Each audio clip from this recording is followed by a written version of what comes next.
La Haftará de Vallequel, que significa el congregó, va de Primera de Reyes, capítulo 7, del 13 al 26. En el contexto de la Haftará, que también, de la Parashá, que también tiene el mismo nombre, Vallequel, se edifica, se construye el tabernáculo en el desierto, y aquí en Primera de Reyes, Salomón está ya terminando el templo, y en el capítulo 7 se va a dar una descripción de cómo hicieron las columnas. Bien. Capítulo 7, 13.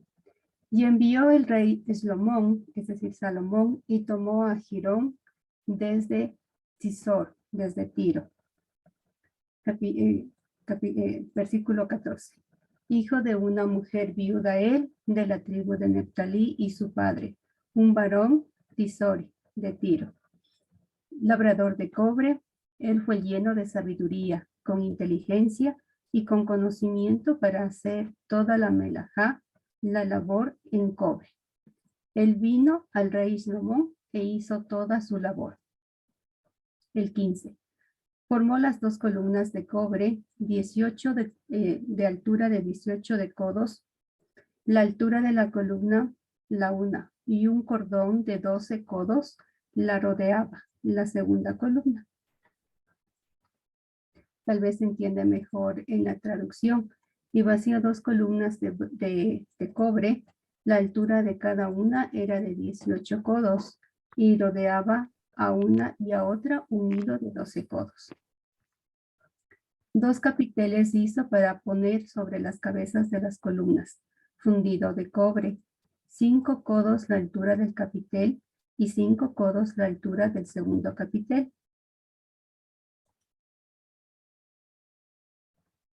Cabe recalcar que en ese entonces no pudo haber sido bronce, ¿no? Que ya es una aleación.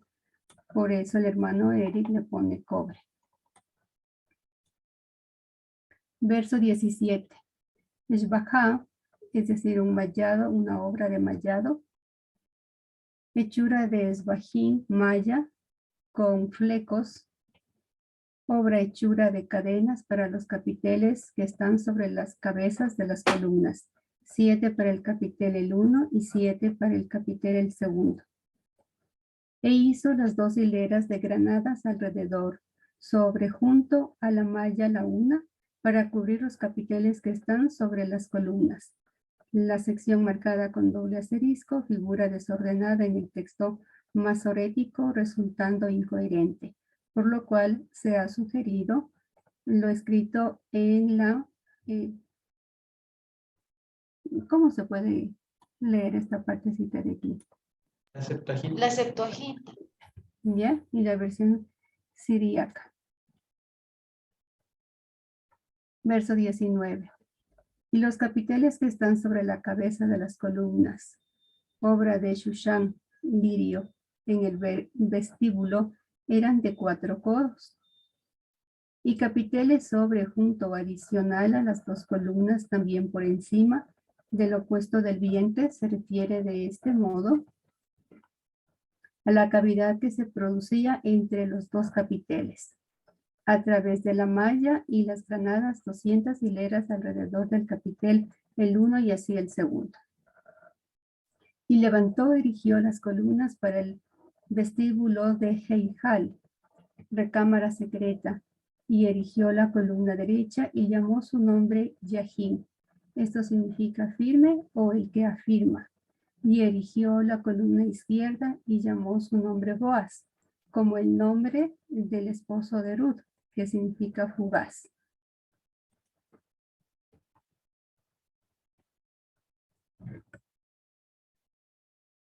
Sobre la cabeza de las columnas, hechura de lirio, y fue terminada la labor de las columnas. E hizo el mar fundido 10 a codo, se tenía 10 codos, desde su borde hasta su borde, redondo, rodeante, y 5 en el codo su altura y su línea de 30. En la Septuaginta, en el codo la rodeaba alrededor. Voy a leer la otra versión. Hizo fundir asimismo un mar de 10 codos de un lado al otro, perfectamente redondo. Su altura era de 5 codos y lo ceñía alrededor un cordón de 30 codos. Pegaín, algo así como tejido consistente. Debajo de su borde alrededor, rodeando a él, 10 en el codo, rodeando al mar alrededor, 2 hileras de pegaín fundidas en su propia fundición. En la versión Reina Valera. Y rodeaban aquel mar por debajo de sus bordes alrededor unas bolas como calabazas, 10 en cada codo, que ceñía el mar alrededor de 2 filas, en 2 filas, las cuales habían sido fundidas cuando el mar fue fundido. 25. El mar estaba parado sobre 12 de ganado, sobre 12 bueyes. 3 dando cara al norte, 3 dando cara al mar Mediterráneo, 3 dando cara al Negev hacia el sur y 3 dando cara al oriente. El mar estaba sobre ellos por encima y toda la parte trasera de ellos hacia la casa, o sea, hacia adentro del centro. Y su grosor era de un tefa, 8 centímetros aproximadamente. Y en la versión Reina Valera dice era de un palmo menor. Y su borde como hechura de borde de copa de flor de lirio, 2000 batos contenía. Hasta ahí va la Haftará. Y a continuación les voy a indicar unas imágenes que el hermano Eric nos comparte. Esto es un diseño de lo que él, es una interpretación personal de lo que puede estar entendiendo con respecto de lo que he leído. Esto sería una imagen de un capitel. Aquí una imagencita del diseño del lirio. Y miren cómo quedaría en la columna, haciendo referencia al verso 19. Los capiteles que estaban sobre las columnas en el pórtico tenían forma de lirios y eran de 4 codos. Bastante, ¿no? Y aquí una imagencita de cómo hubiese sido el mar o la fuentecita para lavarse. Bueno, realmente con la descripción que tenemos aquí, un poco difícil de imaginarnos, ¿no? Pero de todas maneras debió haber sido una obra de mucho arte.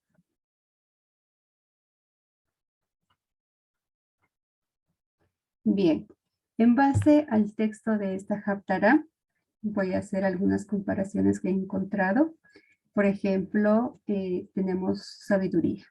Encontramos también en la Parashá, en Éxodo 35:30, y dijo Moisés a los hijos de Israel, mirad, Hashem ha nombrado a Betzaleel, hijo de Uri, hijo de Ur, de la tribu de Judá, y lo ha llenado del Espíritu de Dios, en sabiduría, en inteligencia, en ciencia y en todo arte, para proyectar diseños, para trabajar en oro, en plata y en bronce, en la talla de piedras de engaste y en obra de madera, para trabajar en toda labor ingeniosa.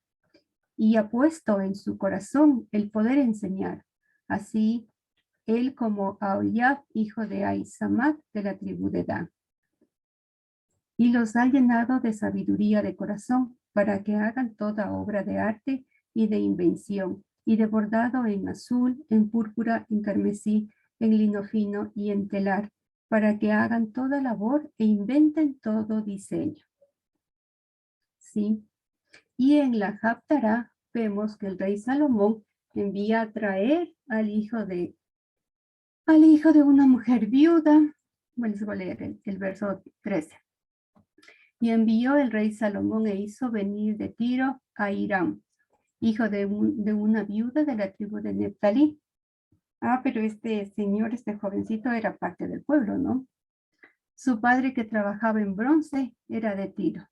E Hiram era lleno de sabiduría, inteligencia y ciencia en toda obra de bronce.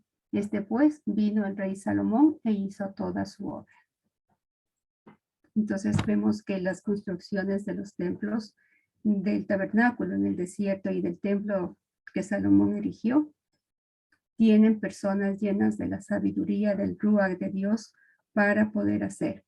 Y no solamente ellos, sino también las personas que están colaborando, todas absolutamente fueron llenas del espíritu de sabiduría para poder hacer las cosas. Y en el Evangelio, en Hechos 6:1 tenemos: en aquellos días, como crecía el número de los discípulos, hubo murmuración de los griegos contra los hebreos de que las viudas de aquellos eran desatendidas en la distribución diaria. Entonces los 12 convocaron a la multitud de los discípulos y dijeron: no es justo que nosotros dejemos la palabra de Dios para servir a las mesas. Buscad pues, hermanos, de entre vosotros a 6 varones de buen testimonio, llenos del ruach de la santidad y de sabiduría, a quienes encarguemos este trabajo. ¿Sí? Entonces, todo trabajo que el Señor nos encarga, por más pequeño, mediano o grande que fuese, requiere del ruach de la santidad para poder llevarlo a feliz término. La presencia de la santidad, que es don de Dios para hacer cualquier obra. Eso es un paralelismo que se puede ver. La dotación de toda provisión, todo lo que se requiere. Por ejemplo, en Éxodo 36:3 vemos: y tomaron de la mano de Moisés toda la ofrenda de los hijos de Israel. Habían traído para la obra del servicio del santuario, a fin de hacerla. Y ellos seguían trayéndole ofrenda voluntaria cada mañana. Tanto que vinieron todos los maestros que hacían toda la obra del santuario, cada uno de la obra que hacía, y hablaron a Moisés, diciendo: el pueblo trae mucho más de lo que se necesita para la obra que Hashem ha mandado que se haga. Y bueno, y dijeron: ya no necesitamos más, muchas gracias. Y acá, en la Haftará, vemos que Hashem proveyó a Salomón de muchísimas riquezas, ¿sí? Entonces, en el desierto estaba todo el pueblo que había recibido las cosas que les dieron los egipcios, saquearon a los egipcios, y eso era los elementos con los cuales tenían para poder construir el tabernáculo. Eran esas circunstancias. Y acá, con Salomón, él tenía las riquezas. Entonces, él tenía los recursos para hacer, y él es el que levanta este templo, ¿sí? El templo como tal. En Primera de Reyes 7:47, o sea, nos adelantamos un poquito: y no inquirió Salomón el peso del bronce de todos los utensilios, por la gran cantidad de ellos. O sea, no se preocupó en decir: vamos a ver si es que realmente han utilizado todo el bronce que había, sino que dijo: ya, lo que hayan hecho está bien hecho, y listo. Entonces hizo Salomón todos los enseres que pertenecían a la casa de Hashem: un altar de oro y una mesa también de oro, sobre la cual estaban los panes de la proposición. Bueno, y empieza a indicar cada uno de los elementos que hizo, ¿no? En el verso 51, así se terminó toda la obra que dispuso hacer el rey Salomón para la casa de Hashem, y metió Salomón lo que David, su padre, había dedicado: plata, oro y utensilios, y depositó todo en las tesorerías de la casa de Hashem. ¿Sí? Entonces vemos que Salomón fue generoso y no escatimó en dar todos los recursos que tenía a su disposición. En Hebreos 2:44, todos los que habían creído estaban juntos y tenían en común todas las cosas, y vendían sus propiedades y sus bienes, y lo repartían a todos según la necesidad de cada uno, y perseverando unánimes cada uno en el templo, y partiendo el pan en las cosas, comían juntos con alegría y sencillez de corazón, alabando a Dios y teniendo favor con todo el pueblo. Y el Señor añadía cada día a la iglesia los que habían de ser salvos. Sí, entonces cuando el Señor, cuando realmente el Espíritu de Dios está en nosotros, provoca en cada uno de nosotros dar, el ser generosos. En la parashá vemos que el pueblo seguía dando todos los días, aunque hasta que dijeron, por favor, ya no den más. ¿Sí? Salomón dio muchísimo, muchísimo, todo lo que David había dispuesto y aún más lo que él tenía. Tomemos en cuenta que también a Salomón Dios lo engrandeció y lo enriqueció. Entonces, dio muchísimo. Y los apóstoles y la gente que estaba creyendo en el Señor Jesucristo, ¿sí? Estaba dando todo.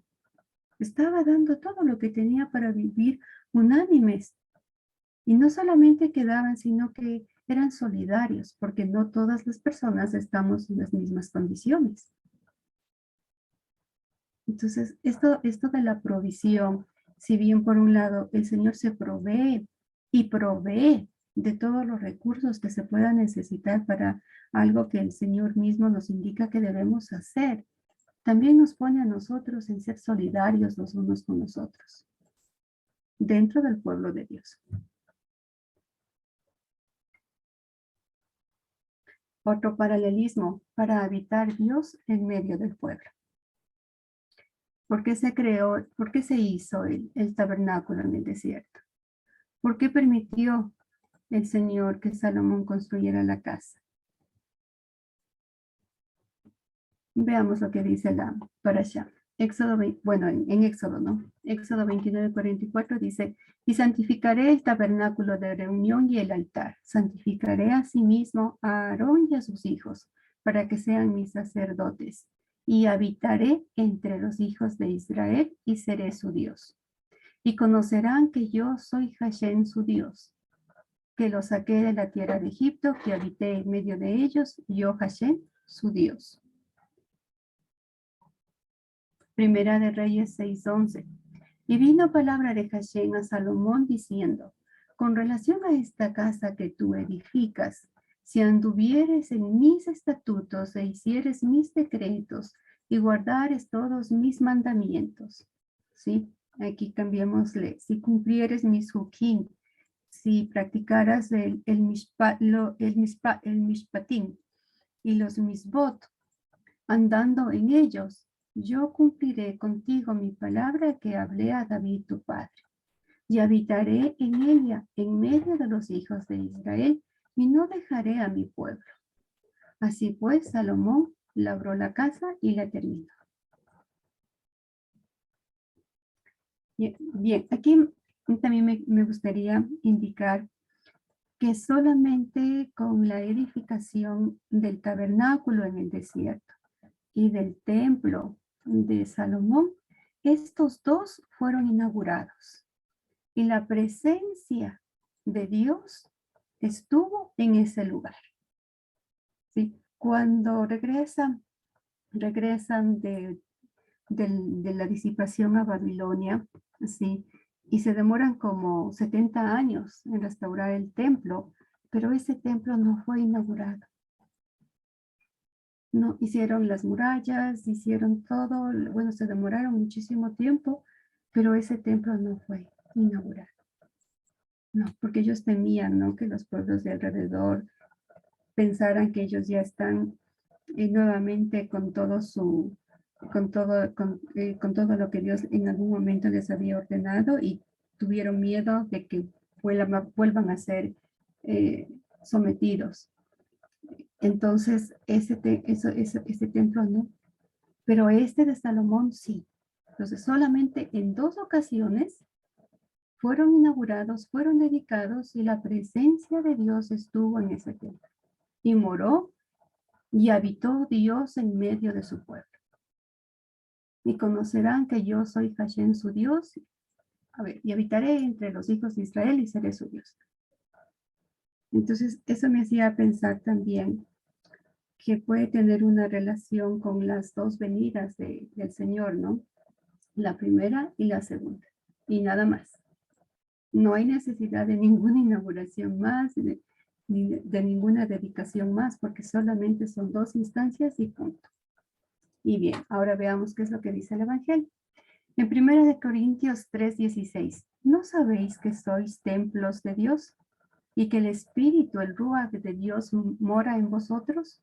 Si alguno destruyere el templo de Dios, Dios le destruirá a él, porque el templo de Dios, el cual sois vosotros, santo es. Apocalipsis 21:1. Y me gustaría que pongan atención en la secuencia de nombres que va nombrando. Vi un cielo nuevo y una tierra nueva, porque el primer cielo y la primera tierra pasaron, y el mar ya no existía más. Yo, Juan, vi la santa ciudad, es decir, la nueva Jerusalén, descender del cielo de Dios, dispuesta como una esposa ataviada para su marido. Y oí una gran voz del cielo que decía, he aquí el tabernáculo de Dios con los hombres, y él morará con ellos, y ellos serán su pueblo, y Dios mismo estará con ellos como su Dios. ¿Qué secuencia de palabras pudieron identificar? Santa ciudad, Nueva Jerusalén, esposa ataviada para su marido, tabernáculo de Dios. Y en el verso en 1 Corintios 3:16 decía, ¿no sabéis que sois templo de Dios, tabernáculo de Dios? Entonces me permitía hacer este esquemita. Ciudad Santa es equivalente a decir Nueva Jerusalén. Nueva Jerusalén es equivalente a decir esposa ataviada para su marido. Equivalente a decir templo de Dios. Todos estos son sinónimos. ¿Y dónde está eso? En cada creyente en quien mora el Espíritu de la Santidad. Es decir, que nosotros somos el templo de Dios, somos la esposa ataviada para su marido, somos la nueva Jerusalén, somos la ciudad santa. Esto me dejó a mí muy sorprendida porque hasta este punto yo veía la ciudad como un lugar, tal vez un lugar celestial, ¿sí? Y el Señor dijo, voy pues a preparar morada para ustedes, templo para ustedes. Y es la obra que está haciendo nuestro Señor Jesucristo en cada uno de nosotros. Nos está preparando como su morada, como su templo, como su ciudad santa, como su nueva Jerusalén. Así es que, 2 Corintios 6:16, ¿y qué acuerdo hay entre el templo de Dios y los ídolos? Porque vosotros sois el templo de Dios viviente. Como Dios dijo, habitaré y andaré entre ellos, y seré su Dios, y ellos serán mi pueblo. Por lo cual, salid en medio de ellos y apartaos, dice el Señor, y no toquéis lo inmundo, y yo os recibiré, y seré para vosotros por Padre, y vosotros me seréis hijos e hijas, dice el Señor Todopoderoso. Nosotros somos sus hijas e hijas, siervos y siervas, en quien debe morar la presencia del Señor. No contristáis al Espíritu de la Santidad. Tremendo compromiso. Sí, entonces, si bien en este momento todavía estamos en cuerpos de carne sujetos a esta temporalidad, sí, pero ya nos ha dado el Ruach de la santidad. Aras, las aras del Ruach, ¿no es cierto? Esa palabrita aras significa como un anticipo de lo que vamos a hacer. O sea, cuando usted va a comprar una casa o cualquier bien y da un anticipo, dice yo le doy esto en señas para que, y le aseguro que le voy a comprar y le aseguro que voy a completar la transacción y queda como hecho. De esa manera el Señor nos da su Espíritu Santo como anticipo de lo que vamos a hacer.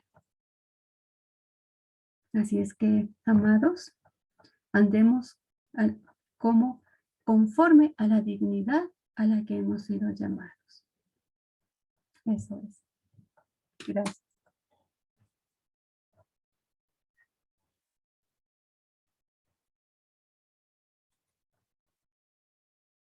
No sé si quieran que les deje para ver las imagencitas, tal vez. Es que quieren revisar. Bueno, si eso físico tenía esas columnas y esos detalles, ¿cómo nos adornamos nosotros? ¿Cómo debemos lucir esas flores de lirio? ¿Mm? Bueno, solo para que pensemos, ¿ya?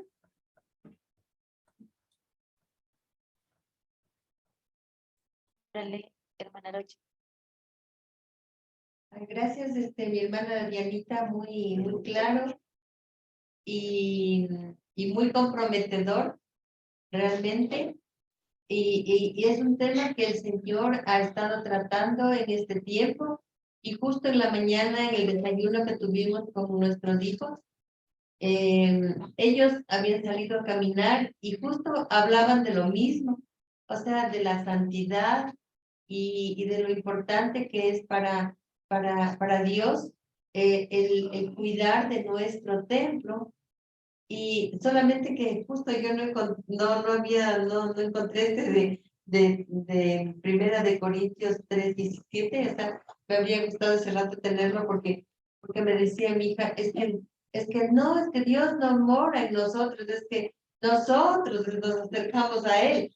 Y no le digo, sí, él dice que Él mora en nosotros, y justamente por eso es que Él compara su templo con nosotros y dice que tiene que ser edificado con cosas preciosas, con cosas de valor. O sea, porque a veces uno dice, no, pues simple, y ya, pues yo ya oro o hago cosas que son en la carne, pero realmente Él quiere más que eso.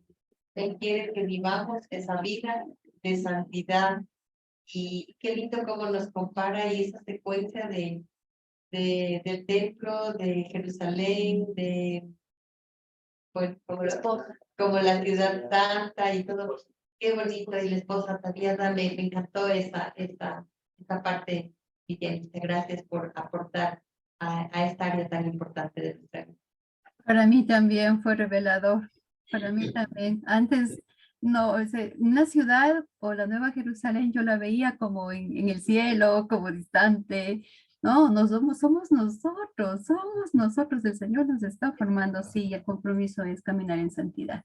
No somos cualquier cosa, no, definitivamente. No somos uno más de los seres humanos, no, no, no. El Señor es el que nos ha quitado la venda, el que nos ha hecho entender, el que ha lavado nuestros pecados y el que nos está formando en el carácter. Sí, definitivamente, o sea, no hay comunión con este mundo, o sea, somos de otro mundo, somos del Señor. Entonces sí, el compromiso sí, o sea, cuida las palabras, cuida los pensamientos, cuida las acciones, estar constantemente caminando y diciendo, a ver, esta reacción que estoy teniendo, escuché esto, sentí esto, a ver, pero ¿por qué? Siempre teniendo presente la Torah, las instrucciones del Señor, ¿sí? Recuerden que el templo tiene un lugar santísimo y en el arca que se guardaba la Torah. ¿Sí? Entonces nosotros también debemos tener un lugar, si queremos hacerlo así como tan físico, un lugar que sea el lugar santísimo, donde esté la Torah en nuestro corazón para ponerlo por práctica. La vara que reverdeció de Aarón, ¿qué significará? ¿Qué significará? ¿Sí? Un poco del maná que se guardó en el arca, ¿qué significará? Cada uno de estos elementos tiene que estar guardado en nosotros, ¿sí? Y constantemente, todo el tiempo, ¿sí? Y lo más importante es ser esos siervos del Señor, ser esas palabras, esas rocas vivas que están, esa lámpara, ¿sí? Que está haciendo luz, que está diciendo el mensaje de salvación a quienes están a nuestro alrededor, ¿sí? Si es que escuchan, si el Señor les abre el entendimiento en buena hora, pero ahí estamos nosotros, ¿no? Que de nosotros nos falta. Eso, mis amados, y qué lindo también que se han reunido, qué lindo cómo el Señor va formando ese corazón generoso, ¿sí? Y así debemos vivir, ¿sí? A un nivel diferente, con la palabra del Señor y siendo testimonios para que Él sea exaltado, para que Él se manifieste.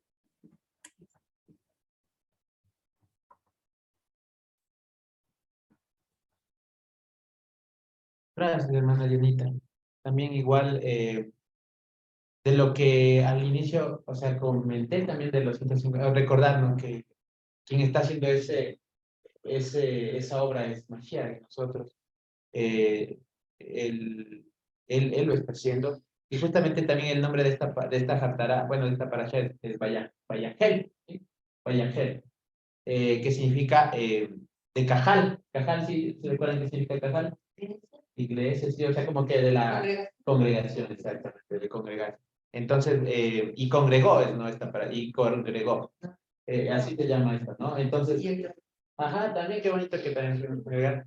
Y más que ellos es el que él está de entre todas las naciones, o sea, juntando y congregando a su ciudad santa, a su esposa ataviada, a su Jerusalén celestial, el templo del tabernáculo de Dios, nosotros, ¿no? Como bien lo dijo Yanita. Entonces, él es el que está congregando, el nombre de la parasha también tiene que ver con ello.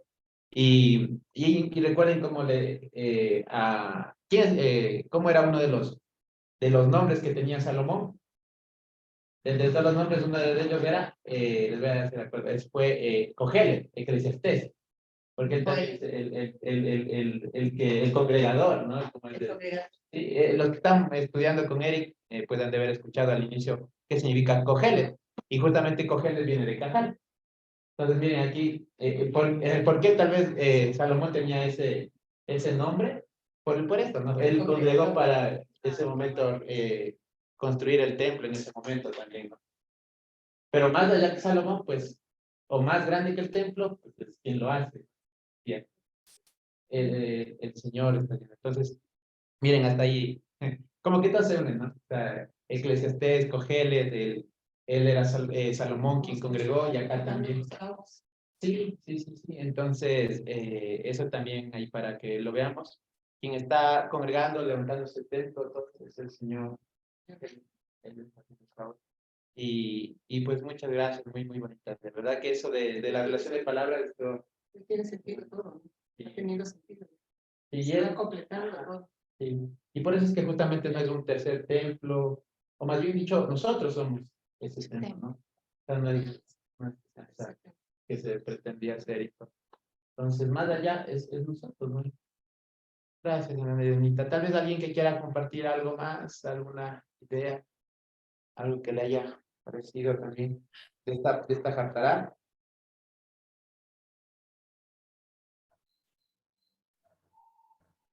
No, no, un- una, ¿alguna otra idea?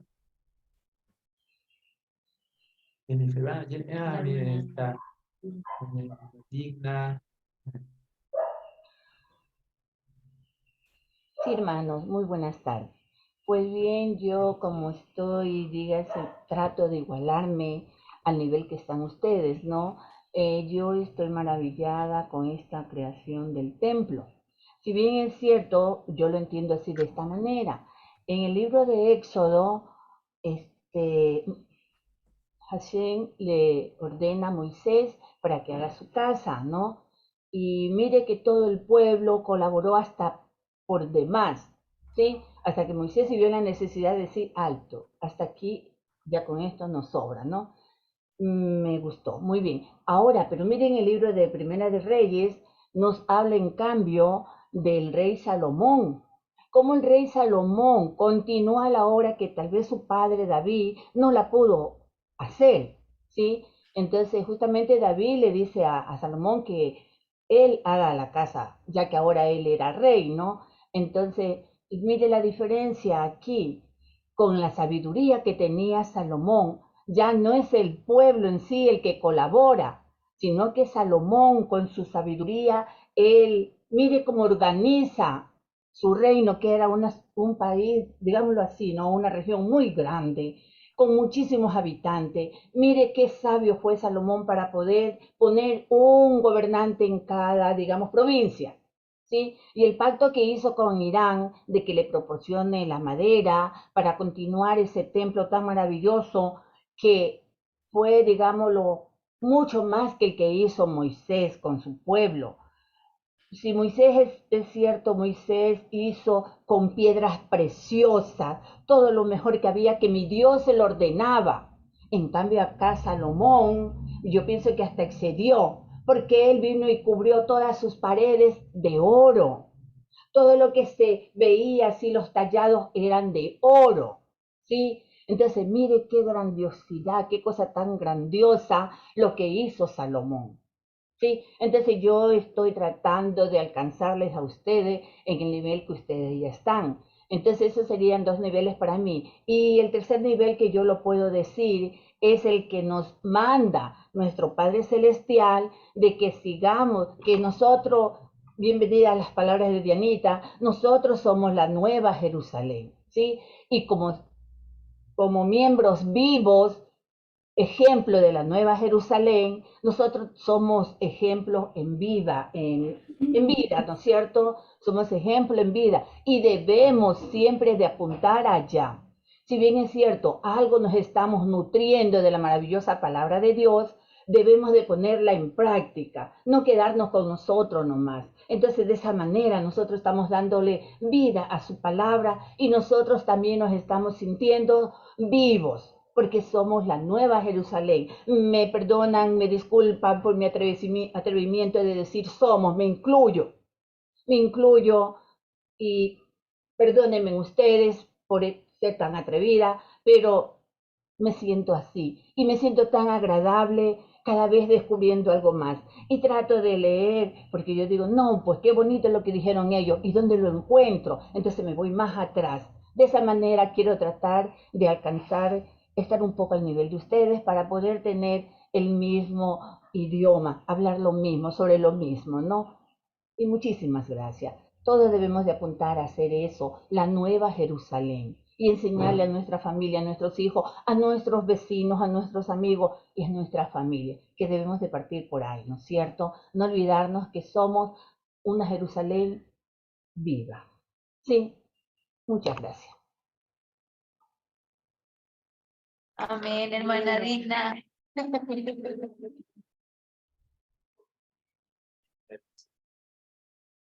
¿Ve? Ahí está José. No, sí,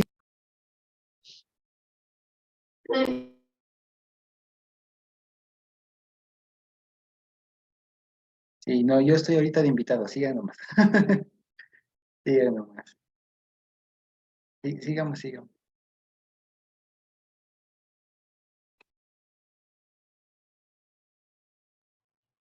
Ay, si, Gracias. si no quiere continuar, entonces yo digo algo más. Miren la construcción del templo que Moisés era el encargado, miren con tanta exactitud, ¿no? Que ahí ni siquiera se podía cortar la piedra preciosa, la madera, sino que con una exactitud de que Dios mismo les había dado esa sabiduría, ¿verdad? Dios mismo les dio ese espíritu, ese conocimiento, la ciencia, para que ellos cogieran justamente las piedras con esa exactitud y las encajaran en donde las iban a poner. ¿Sí? Eso es maravilloso. Eso es maravilloso. Y este Paraxá, así como tuve la oportunidad de escuchar el del hermano Eric, él también se pasó solo haciendo números, solo haciendo cuentas, las distancias, los codos y todas esas cosas. Eso es maravilloso y también para personas que no estamos un poco desiguales, pues hasta nos podemos confundir, ¿verdad? Pienso yo eso. Porque, mire, hay medidas que nosotros no las conocemos. Y ahí nos habla el primer libro, el segundo libro de la Biblia nos habla eso. Con qué exactitud Jehová les dice, cojan esta piedra. Mire, piedras que ni siquiera nosotros sabíamos su nombre. Muchas de esas piedras yo me he puesto a leer y ni siquiera yo digo, ¿y qué piedra será? Que no, y tan hermosas que son. porque ahorita justamente por este medio tecnológico nosotros podemos salir de dudas de muchas cosas. Y ahí fui conociendo piedras que no tenía conocimiento, pero Dios les ordena que usen esas piedras, ¿sí? Entonces eso es grandioso. Eso nos deja un shock, ¿no es cierto? Discúlpenme si hablo mucho.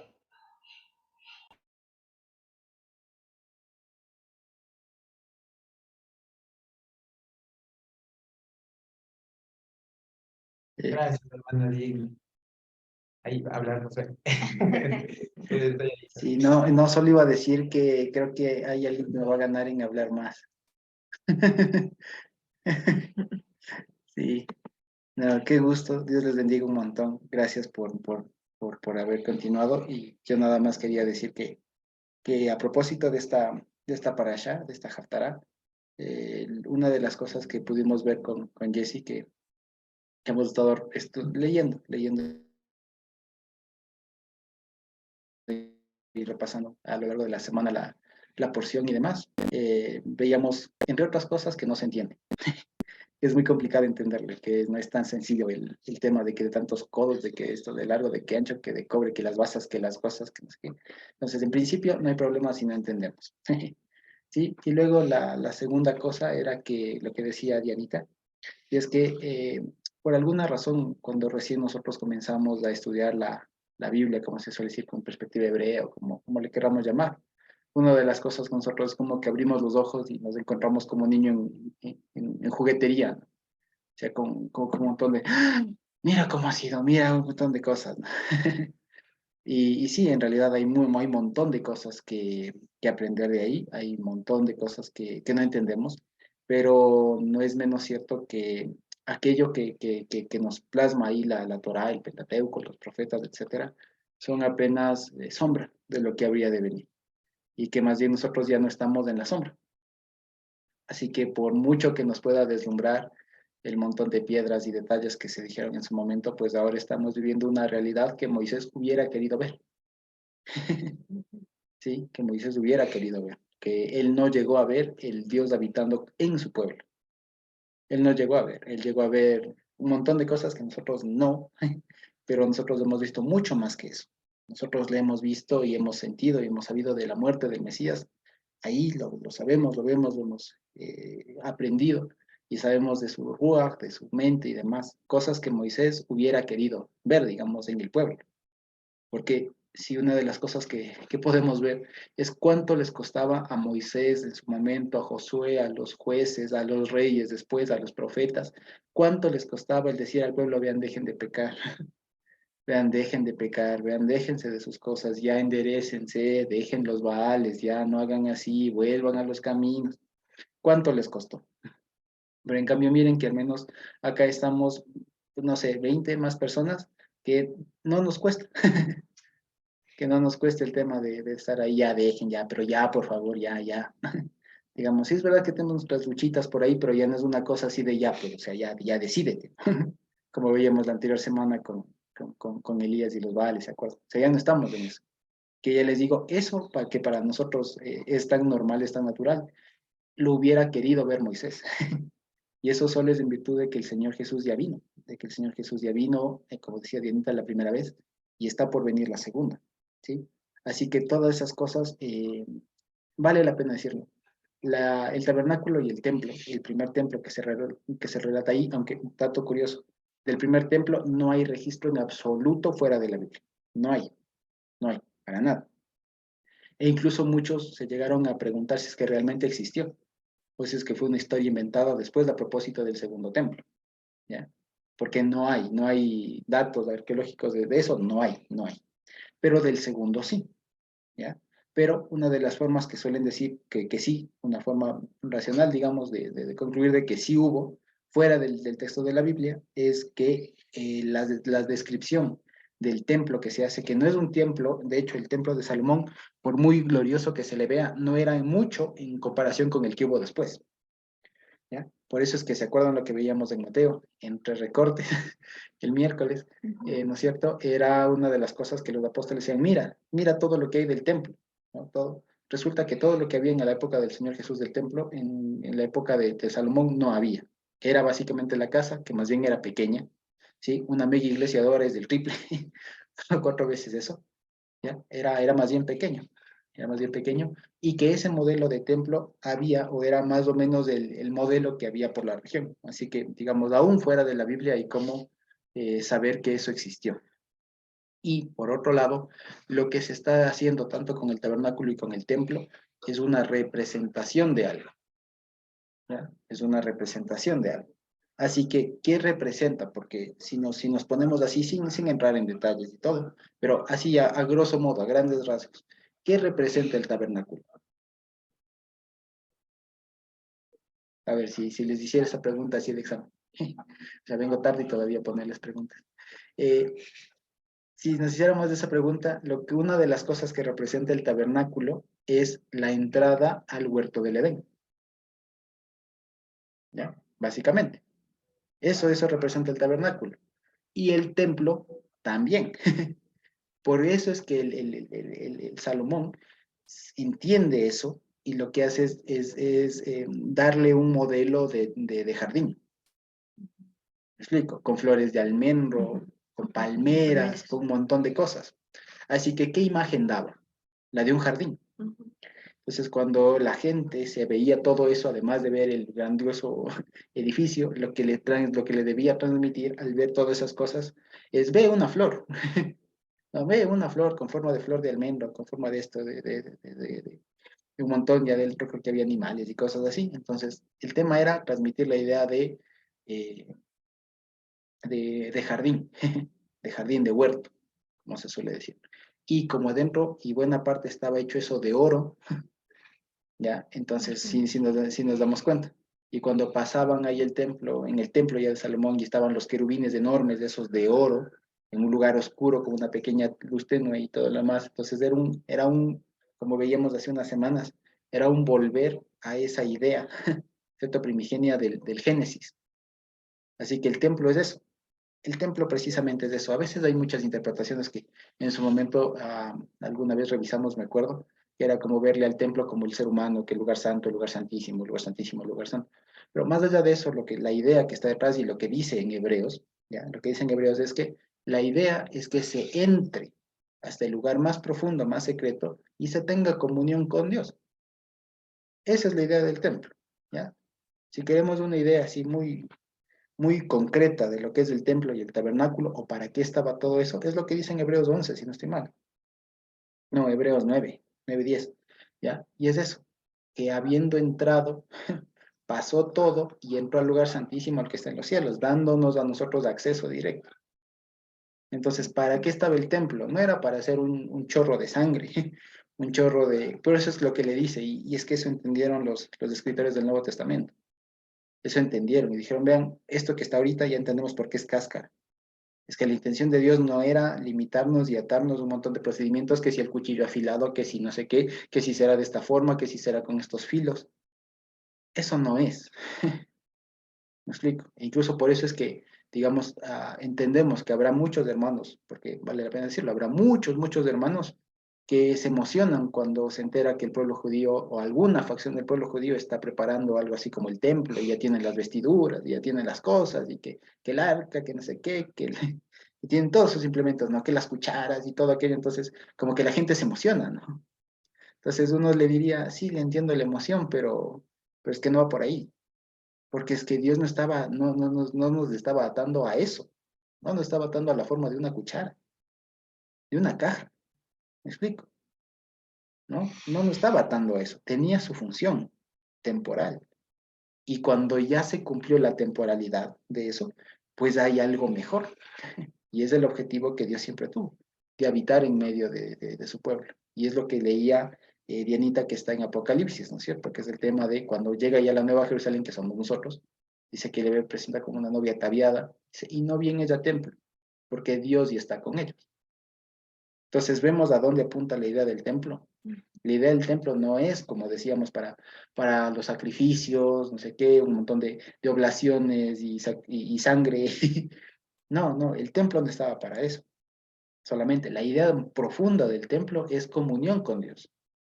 Esa es la idea, sí, ya les digo, si queremos una idea concreta del templo, ¿para qué queríamos en esa época? ¿Para qué se necesitaba tabernáculo y para qué se necesitaba templo? Era para que Dios tenga comunión con su pueblo, entre tanto que Él viene y nos transforma, ¿ya?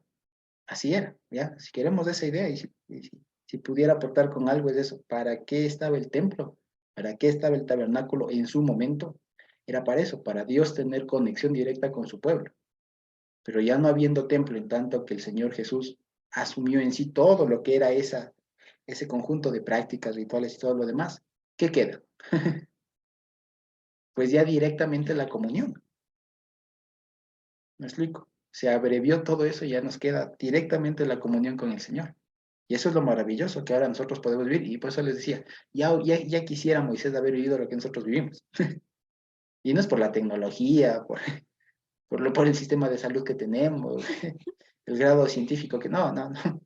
Ya hubiera querido Moisés saber que la gente está con Espíritu Santo cada uno.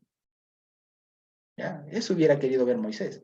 Y ver que Dios realmente está habitando en cada uno de su pueblo y que a pesar de que estamos dispersos en el mundo, Dios está ahí. O sea, ya hubiera querido ver Dios, Moisés eso. ¿Me explico? Y a veces la gente todavía volviendo, es que el tercer templo, no, es que a veces no es comprender bien las cosas, ¿sí? Y bendito Dios que nos permite aclarar el panorama y verle eso. Así que cada vez que veamos todo este tema de las figuras, de las formas que Dios escogió, a veces no es bueno solamente verle las minucias, digamos, porque a veces uno tiende a perderse. Pero, porque me ha pasado, entonces uno se tiende a perder y se concentra a veces en cosas que no le permiten avanzar. Y tal vez Dios lo hizo así por eso mismo, para que tal vez no nos fijemos en cada cosa, que seguramente tienen su razón y todo, pero si le vemos más bien desde una perspectiva más de arriba, más amplia, vemos a qué se refiere y entendí. ¿Ya? Y si ya con eso después Dios nos permite adentrarnos a ver qué mismo es que es la flor de almendro y a ver por qué todas las cosas y todo eso, y las mallas y las cosas, y que los 12 toros, y que de tantos vatos, y que todo lo demás, si ya Dios nos permite en algún rato, como diría el apóstol Pablo, ya lo haremos de eso si es que nos queda tiempo.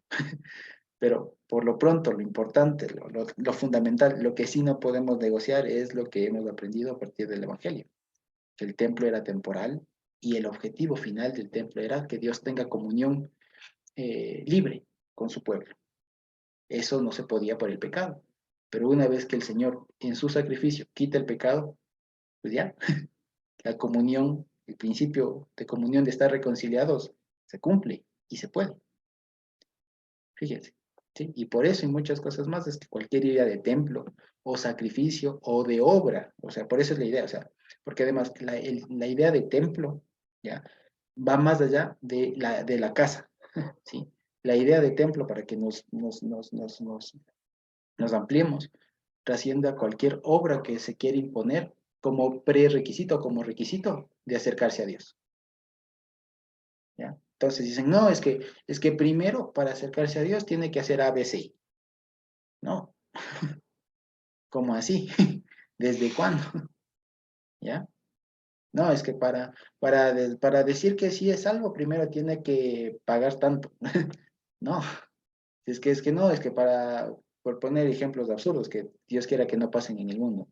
Pero como para poner un ejemplo, no es que si usted quiere ser salvo, para certificar que usted es salvo, a ver, muéstreme el título de licenciatura en teología, alguna cosa así, ¿ya? Entonces, no, O no, lo que, no, no. o lo que decían de circuncidarse, ¿no? O lo que decían, primero muéstreme la cirugía y después veremos, ¿no? O como incluso decían, hablen lenguas, done la casa primero, alguna cosa así, así, primero hace esas cosas y algo. No, es al contrario, es todo lo contrario. En cuanto ya somos salvos, es que estoy en capacidad, literal, en capacidad de circuncidarme, de apoyar a mi tú de que ya he sido salvo, no para ser salvo. ¿Sí? Entonces, estoy en comunión, por cuanto ya estoy en comunión con Dios, es que mi vida cambia, no al revés. No es que vaya a cambiar mi vida para ver si es que Dios me acepta. No. Siempre fue al revés. Siempre fue al revés. ¿Sí? Y eso es lo que nos alegra mucho el templo. Y sí, hay un tema hay muchas cosas, digamos, ahí simpáticas que poder ver. Pero la idea general del templo, esta también, como les decía la otra vez, la idea del templo y del tabernáculo era una estructura horizontal rectangular, de mayor a menor. ¿Ya? Lo que también significa que entre más se va acercando, menos gente entra, si ustedes se acuerdan. A los atrios entraban todo el mundo, al lugar santo, menos, y al lugar santísimo, menos. Entonces, esa idea todavía se queda, digamos, queda ahí cuando vemos el Evangelio, digamos. Es el tema de muchos son los llamados, pocos los escogidos, es por eso. Parecería que en los patios está medio mundo, pero ya quienes realmente entramos, esos ya son realmente los, digamos, serán pocos, ¿no? En relación a los muchos, ¿no? Básicamente eso, y ahí eso. Sí, entonces, eso nada más con el templo, y muchísimas gracias, Estevitan, y amados hermanos y hermanas, por seguir, y como siempre digo, bendito Dios que la obra no es mía, ¿sí? Que la obra no es mía, sino es del Señor, y que a pesar de todo y todo, pues, la obra, el estudio y demás,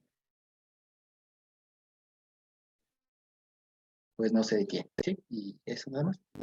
Gracias, perdón que tome la palabra, pero tal vez tenemos alguna otra pregunta, alguna otra participación.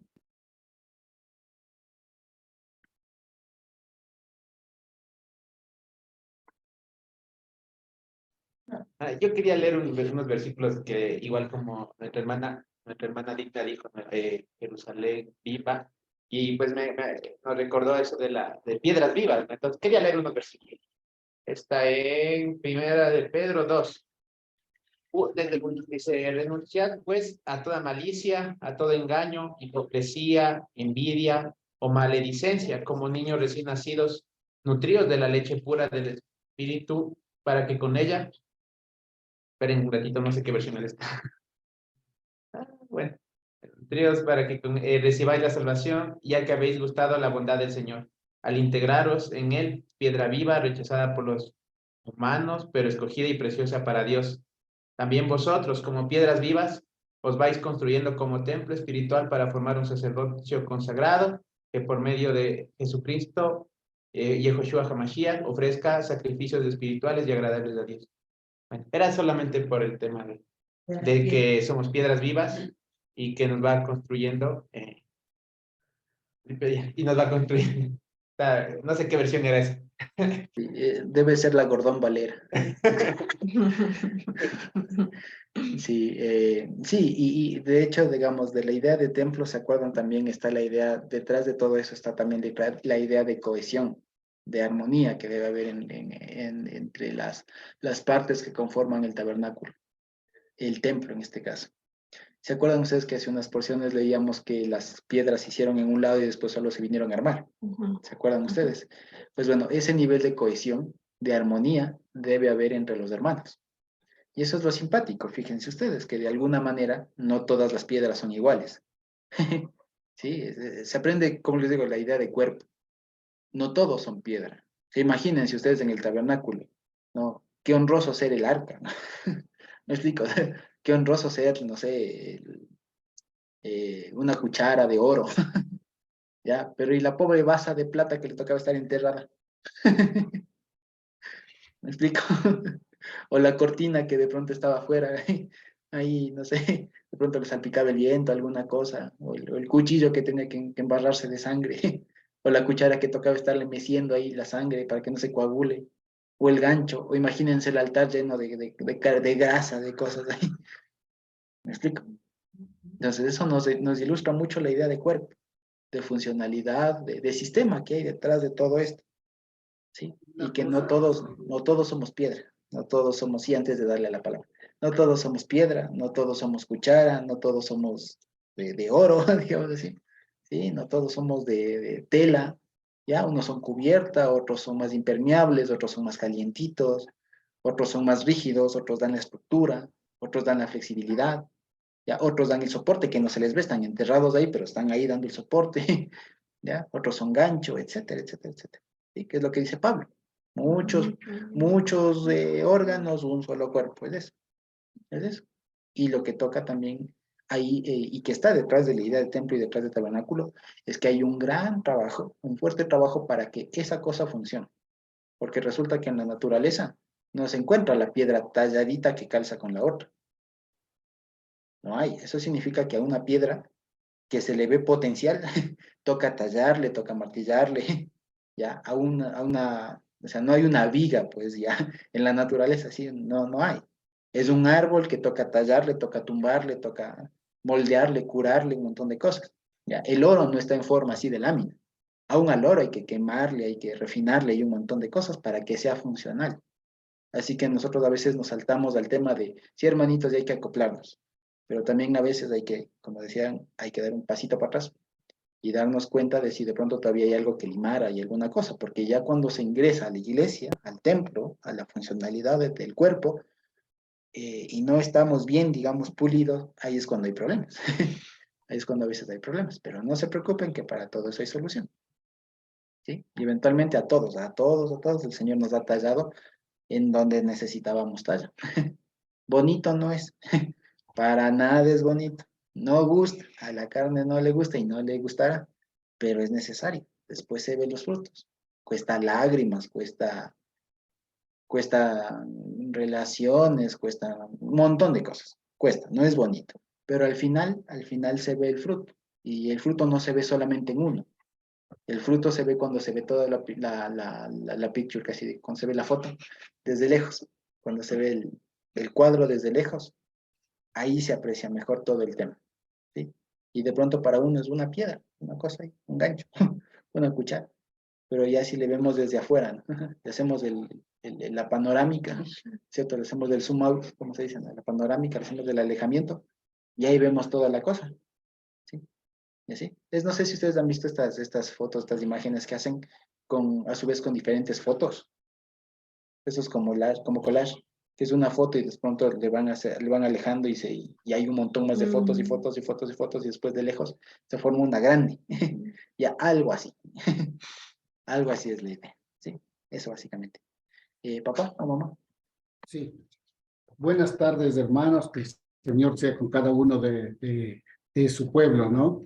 Y algo que quería únicamente decir es que lo que acaban de decir respecto de que somos nosotros parte de ese templo donde habita el Señor y de que aquello de que labraron las piedras lejos y luego le trajeron y le encajaron sin mayor dificultad, es que se hizo como una obra maestra.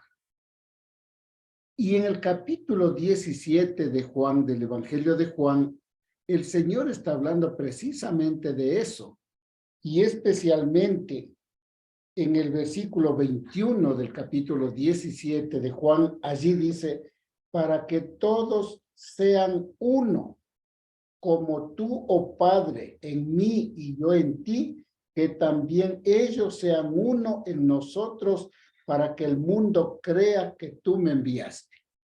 Ahora, esto de decir que todos sean uno, es una obra que para Dios no es problema, ya lo hizo. El problema es para nosotros. El problema es para nosotros que a veces somos piedras vivas, pero no queremos encajar en el sitio donde Dios quiere que encajemos.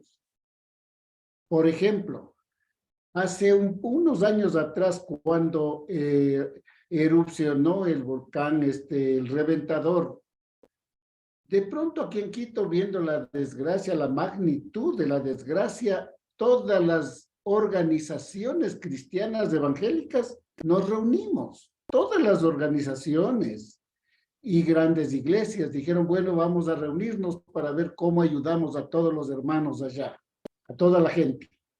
Nos reunimos y reunidos dijimos, muy bien, a ver qué tiene cada una de las organizaciones, cómo podemos hacer.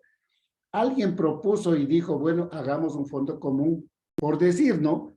A ver cuánto tiene la Iglesia del Pacto, cuánto la Iglesia Bautista, cuánto HCJB, cuánto Asoma Visión, cuánto Visión Mundial, cuánto MAP del Ecuador, cuánto, y así cada uno. Hasta ahí llegamos en la reunión.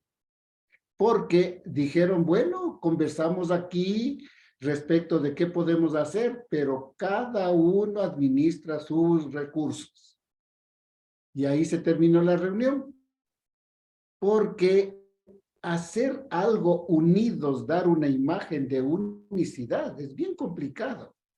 Ya en 1970 oí cuando vinieron como es Jorge Mitián, y un poco antes Juan Carlos Ortiz, vinieron desde Argentina y dijeron, todos somos uno.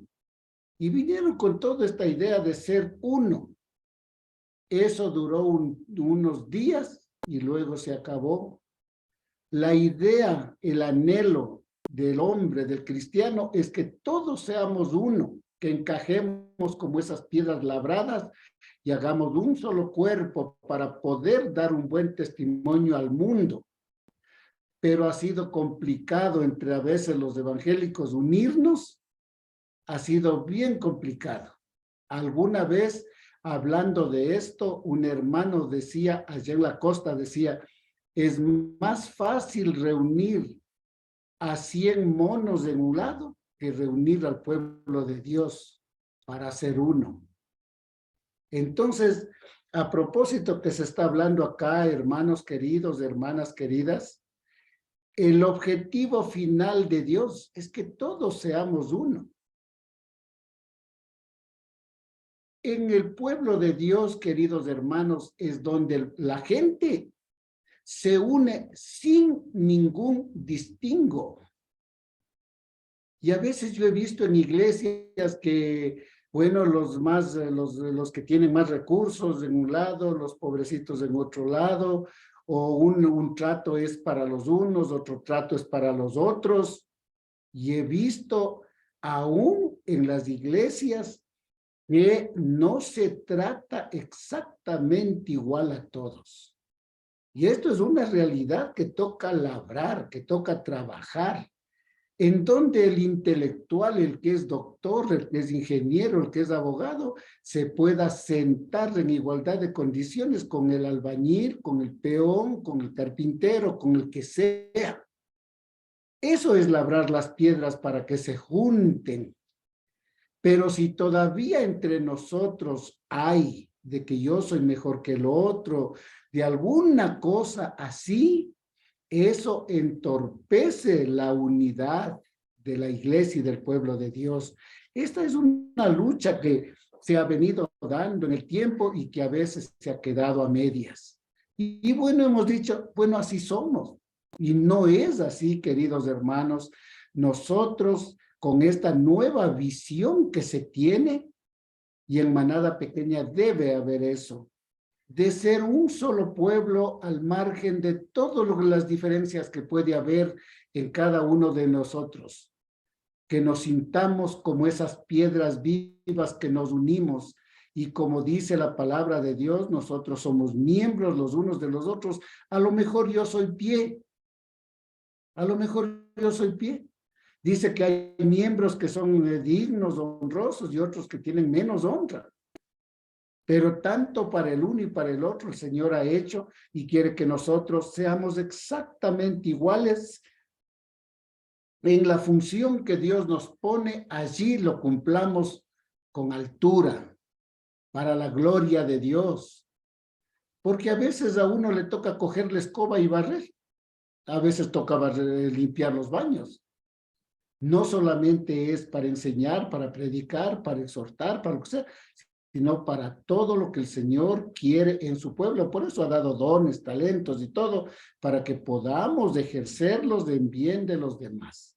Entonces, a mí me parece una cosa muy buena que se está tocando este tema, y que lo pensemos y lo dejemos no solamente como una aspiración, sino que cada uno veamos en qué podemos hacer, qué es lo que no me permite adosarme con mi hermano, con mi hermana, y que juntos podamos construir ese templo vivo donde habita el Señor. Y la única forma de dar un buen testimonio al mundo es cuando seamos uno. Cuando seamos uno, cuando todos marchemos en unidad, cuando todos un poquito nos limemos las asperezas para poder ser iguales y podamos juntos así edificarnos. Entonces, me llama siempre la atención este versículo, ¿no? Para que todos sean uno, como tú y yo somos uno, para que el mundo crea. Es que el mundo es tan dividido ahora, hermanos, veamos cómo el mundo anda tan dividido, pero complicado que es el hombre, el ser humano, y no se lleva a un oído que a veces dicen el hombre lleva el germen de la división, pero Cristo lleva el germen de la unión. Él es el vínculo perfecto que nos une. Entonces la iglesia tiene que ser digamos, la institución en donde la gente se une sin distingo alguno, como ya leímos y estudiamos allá en Santiago. De tal manera que ese es el desafío grande, queridos hermanos, que podamos nosotros trabajar en oración, trabajar en acción para unirnos, para ser un solo pueblo, sin distingo alguno, que podamos forjarnos como piedras vivas y adosarnos para ser uno en el Señor. Eso nomás. Amén, así es, muchas gracias. Y sí, y fíjense como ahora entendemos cada vez más por qué es que decía el apóstol Pablo, seguramente fue el que escribió Hebreos, y aún si no fue bueno, el escritor de Hebreos bien lo decía, no, tiempo nos faltaría para hablar de cada una de estas cosas, ¿sí? Pero en términos generales, sí, las porciones de estas del tabernáculo que yo les cuento igual como para ir terminando, cada vez que leía yo de pequeño, entendía casi nada, entendía casi nada, pero estaba ahí y tocaba leer porque es que estaba ahí. No sé, en un rato ya llegó algo interesante, no sé, de guerras, de alguna cosa. Una cosa, o algo importante como los evangelios, ¿no? Como que tocaba pasar por ahí porque tocaba pasar. Pero resulta que viéndole ahora ya con un poco más de quietud, de madurez y todo, resulta que tiene mucha importancia, no por, como les decía, no por la cantidad de detalles, no por eso, sino por la cantidad de enseñanza que hay cuando uno despega un poco los ojos de la hoja, ¿sí? Y eso es de lo que estamos llamados nosotros ahora, ¿sí? No sé si ustedes como para que veamos esto, ¿ustedes han visto esta película de los ilusionistas? ¿Han visto? Esta película que son que trata de un conjunto de magos, ¿han visto? ¿No? Ya, bueno. Esta película comienza con una frase y muestran una carta, un truco de magia y dicen, fíjate bien, mira de cerca. ¿Ya? Entonces, claro, y de ahí le comienzan haciendo todo el show y sale la magia. Y resulta que al final el tema de la película es, nunca mires de cerca. Cuando alguien te diga, mira de cerca, es todo lo contrario. Tienes que despegar el ojo porque te están cuenteando por los lados. Ya que de eso va, por ejemplo, la magia, de eso va. Entonces, no en ese sentido de que nos engañen, pero lo que sí quiero decir es que a veces uno se pierde detalles por centrar los ojos solo en una cosa. Y a veces la Biblia, por eso también hay que saberla leer, digamos, hay que ir aprendiendo a leer. A veces uno piensa que el éxito está en ser detallista, está en saber cuántos codos, cuánto esto, cuánto el otro, que aquí, que acá, que cuántos pétalos. Y a veces sí sirve, pero a veces el éxito no está en eso, no está en fijarse en los detalles. A veces el éxito y se aprovecha más, o a veces no es lo mejor enfrentarse con los detalles. ¿Ya? A veces es mejor cosas más generales, despegar un poco la vista, ver todo y ahí sí se comprende un poco mejor. Porque por eso, por ejemplo, es algo que de pronto nosotros ahora tal vez no lo haríamos, pero por eso es que tal vez digo, por alguna razón, por esa razón nos han dicho, seguramente nos recomendaban hace tiempo que cuando leamos la Biblia no comience por Génesis, comience por Juan. ¿Recuerdan? ¿Han escuchado eso? Cuando lea la Biblia no comience por Génesis, no, comience por los evangelios, ni siquiera por el de Juan. ¿Ya? No se hacía porque es que por otra cosa, sino porque es que, claro, a alguien nuevo no necesariamente le voy a mandar a los temas más complejos. Hay que darle algo más suave. Al niño cuando recién nace no le damos un buen churrasco. No le damos unas buenas papas fritas, ¿cierto? No le damos algo más contundente, no le damos una sopa de quinoa. No, al recién nacido se le da leche. Y es eso. Y a veces cuando hay un tema muy complicado, aún si tenemos 20, 30 años de cristianos, ¿ya? Y nos enfrentamos a un tema que no hemos de pronto profundizado o todavía nos resulta nuevo, ¿no es cierto? Y que no hay que asustarnos de eso, pues hay que comenzar con leche. A veces uno piensa que por los años de estudio ya uno se puede lanzar a cosas así desde lo complicado. Y no, no, no. A veces es mejor comenzar desde lo sencillo, a pesar de la experiencia que uno se tenga. Comenzar desde lo sencillo. Es como lo que hace el médico. Fíjense ustedes, los médicos, aun si tuvieran la gente una enfermedad muy, muy compleja, ¿con qué se comienza?